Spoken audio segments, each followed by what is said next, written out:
പക്ഷെ എന്തിനും ഒരു പെർഫെക്ഷൻ വേണ്ടേന്ന്. ഗവൺമെന്റ് ഉണ്ടാക്കണ പോലെ തട്ടിക്കൂട്ട് പണി ചെയ്യാൻ നമ്മളെ കിട്ടൂല.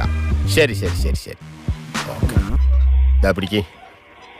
എന്നത്തേക്ക് കിട്ടുമെന്നൊരു ഐഡിയ കിട്ടിയ ബാക്കി കാര്യങ്ങളൊക്കെ ശരിയാക്കായിരുന്നു. അന്റെ പേരെന്താന്നാ പറഞ്ഞ? ജീവൻ. മോനെ ജീവ, ഇതും ജീവൻ വച്ചുകൊണ്ടുള്ള കളിയാണ്. ഈ കള്ള പാസ്പോർട്ട് ഉണ്ടാക്കുക എന്ന് പറഞ്ഞാൽ അതൊരു കലയാണ്. നമ്മളത് ഉണ്ടാക്കണ കലാകാരനും. പണ്ട് ഏതോ ഒരു സിനിമയിൽ മോഹൻലാൽ പറഞ്ഞ പോലെ ഇതൊരു കോമ്പറ്റീഷൻ ആയിട്ടല്ലാത്തോണ്ട് ഞമ്മക്ക് ഗപ്പൊന്നും കിട്ടിയില്ല എന്ന് മാത്രം. അയ്യോ, എന്നെങ്കിലും ഈ ലോകം ഈ മഹാനായ കലാകാരനെ തിരിച്ചറിയും. യാ അല്ലാഹ്, ഷേഖ് മുഹീദ്ദീൻ. അപ്പൊ മക്കളെ തൽക്കാലം ആ കുട്ടീന്റെ 3-4 പാസ്പോർട്ട് സൈസ് ഫോട്ടോയും 2000 ദിർഹവും 1/2 കിലോ മൂത്ത ഉരുളക്കയങ്ങും വാങ്ങി ഈ ചെക്കന്റെ കൈ കൊടുത്തിട്ട് നിങ്ങൾ വിട്ടോളി.